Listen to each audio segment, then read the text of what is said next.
On April 2, 1982, Argentina shocked the world by launching a surprise invasion of the Falkland Islands, a British overseas territory. Under orders from the military junta, Argentine forces swiftly seized Port Stanley, overwhelming the small British garrison. The invasion, codenamed Operation Rosario, was a calculated move to rally domestic support amid Argentina's economic crisis. Despite minimal resistance, the act violated international law and triggered a swift response from the UK. This bold gambit marked the beginning of a 74-day conflict that would test modern naval warfare.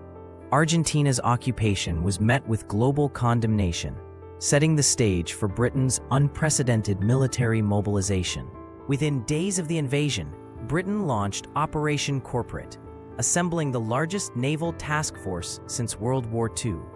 Led by aircraft carriers HMS Hermes and HMS Invincible, the fleet included over 100 ships, from destroyers to supply vessels.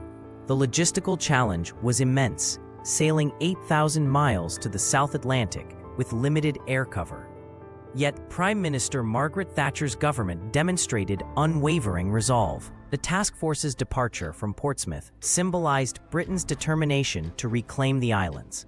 This rapid mobilization underscored the Royal Navy's global reach and set the stage for a fierce confrontation.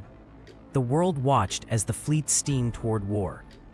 On May 2, 1982, the British submarine HMS Conqueror made history by sinking the Argentine cruiser ARA General Belgrano with torpedoes. The attack outside the UK's declared exclusion zone remains controversial, but marked a strategic turning point. The Belgrano's loss claimed 323 Argentine lives and forced Argentina's navy to retreat, ceding control of the seas to Britain. Critics argue the strike escalated the war, while defenders cite its tactical necessity. Either way, it demonstrated the lethal precision of submarine warfare and shifted the conflict's momentum. The sinking also intensified global scrutiny, raising questions about the rules of engagement in modern naval combat. Argentina's most potent weapon was the French-made Exocet missile, launched from Super Étendard jets. On May 4th, an Exocet struck HMS Sheffield, killing 20 sailors and crippling the destroyer.